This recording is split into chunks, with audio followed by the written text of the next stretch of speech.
Kaya naisipan ko lang i-video para kasi ang ganda. Umuulan-ulan. Ang ganda nung ano, ng ambient. Oo, kasi parang kami kasi parang mas gusto namin na bumiyahe na umuulan kesa sa ano yung sobrang init. Mas convenient para sa amin yung umuulan. Ang ganda kasi ng vibe. Ay, yung mga reflection, may ilaw. Ewan ko lang.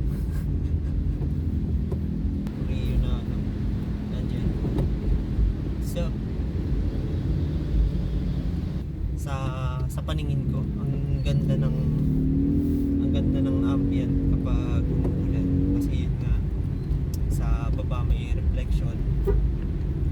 Tapos may mga ilaw-ilaw. Ang ganda niya. Kasi hindi mainit. Yun, pala yung isang dahilan. Kaso, ang cons nga lang, maputik. Tapos minsan, yung katulad doon, may mga baha-baha. Mahirap makita yung mga potholes. Tsaka parang nababawasan yung traffic kapag kapag umuulan. Ewan ko lang. Kasi siguro mas kukundi yung lumalabas kapag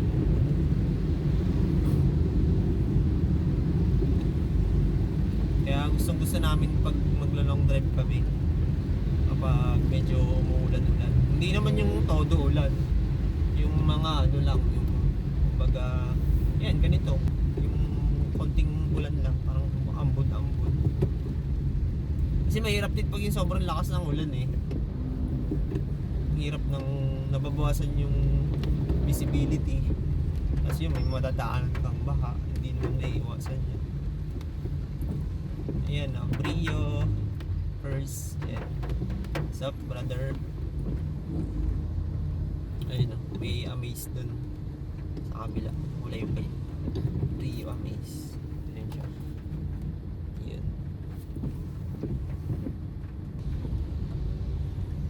Yung iba, parang ang lungkot daw pag umuulan. Hindi siya malungkot. Parang senti yung ambient. Hindi siya malungkot. Nagmo-moist yung mga bintana. Anong magandang gawin kapag ganitong nagmo-moist yung bintana? Ako kasi ang ginagawa ko kung minsan binubuksan ko tong yung airflow. Kaso dito kasi ang amoy usok. Kaya hindi ko rin siya ginagawa. Ang ginagawa ko na lang, binubuksan ko yung bintana. O kaya open ko ng konti-konti lang. Kaya open ko ng sagad. Sasara ko lang ulit. Parang pinapapasok ko lang yung hangin na konti. Kasi parang ganun yun eh. Parang kinukulang yung bang term doon. Basta nawawala siya eh kapag napapasokan siya ng hangin na galing labas. So yun. Hindi ko alam kung anong paliwanag doon. Ayan, katulad ngayon, binuksan ko yung tawag dito. Sa may airflow, binuksan ko siya. Parang amoy usok. Amoy ko yung sa labas. Normal naman siguro yun. Pero kapag ganyang open, yan, kapag matagal na ganyan, mawawala yung moist. Tsaka, nagmo-moist lang pala siya kapag kantong nakatigil. Kapag umaandar naman, kapag tumatakbo, nawawala yung moist. Ang moist naman yan sa labas eh, hindi dito sa loob. Ayun, nagmo-moist siya.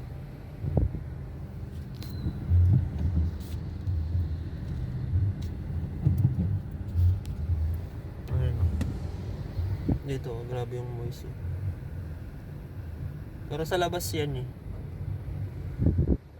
Ano bang magandang pangontra dyan? Ito namang windshield, hindi naman siya nagmo-moist kasi may wiper siya eh.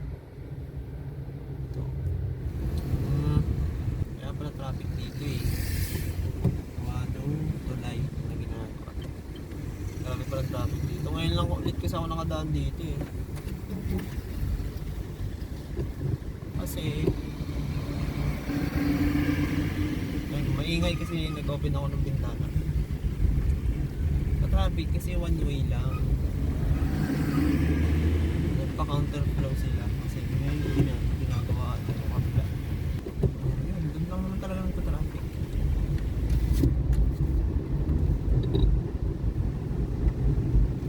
Pag ganitong mabilis yung takbo, nawawala yung voice.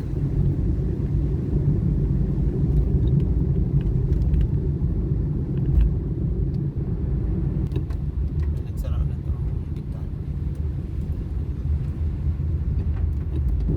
Sarap pagbiyahe pag ganito, maambon-ambon. Tapos ano lang, chill driving. Tapos sound trip. Ano, sarap. Kaso, mahal ng gas. Yun nga lang, mahal ng gas.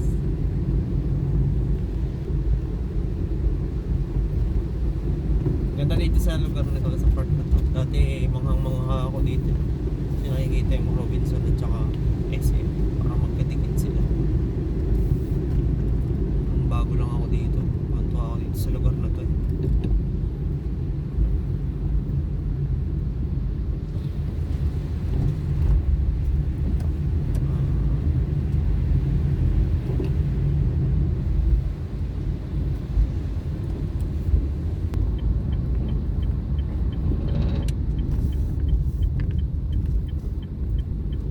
Nag-red.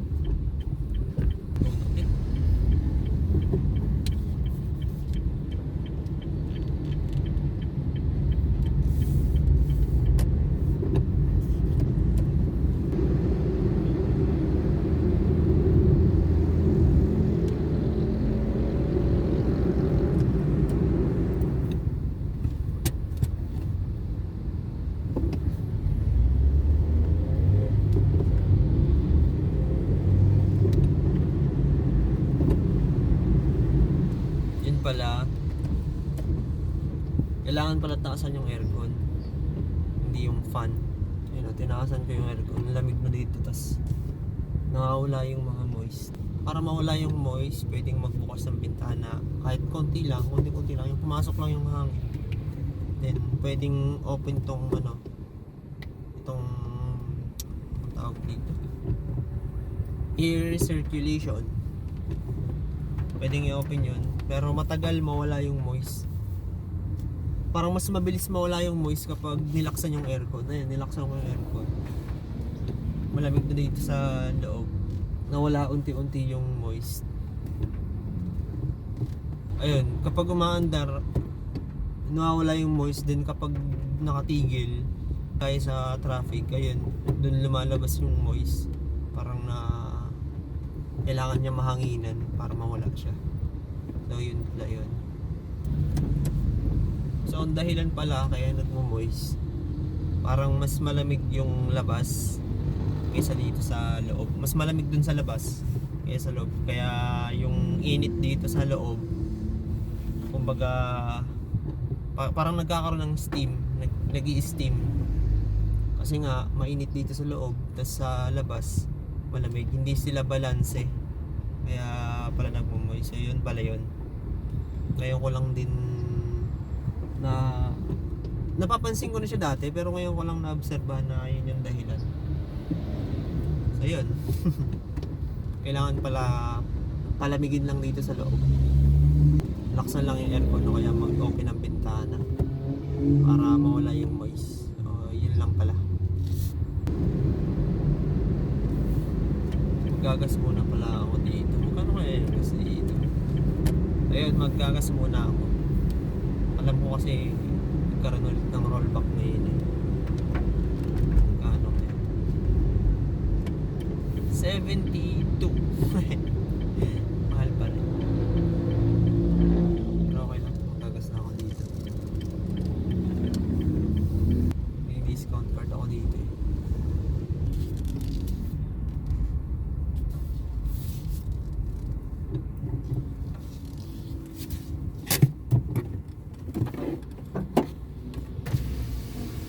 Eh, 500. Kaya pa-discount ako. 500. Ano siya? Silver? Silver. Yan.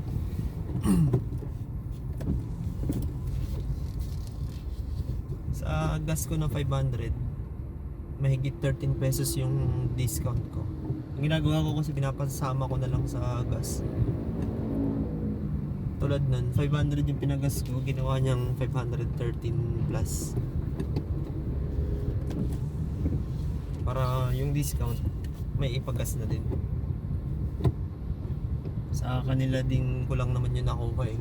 Dito sa mga gasoline boy na pag magpapagas ako, then sinasabi nila na, sir, isasama na po. Isasama na daw sa gas yung discount. Kaya ganun na lang lagi yung ginagawa ko. Malaking bagay na rin yun, 13 pesos. Pampalubag loob. Sa mahal kasi ng gas. So yun lang, wala na akong masabi. Hindi ko na naman alam kung saan patungo tong vlog na to.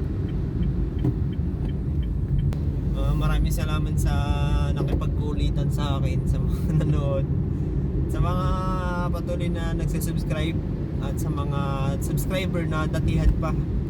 Alam niyo naman kung sino kayo. Basta balang araw makakabawi ako sa inyo, promise ko yan. At yun lang, hanggang sa muli. Peace!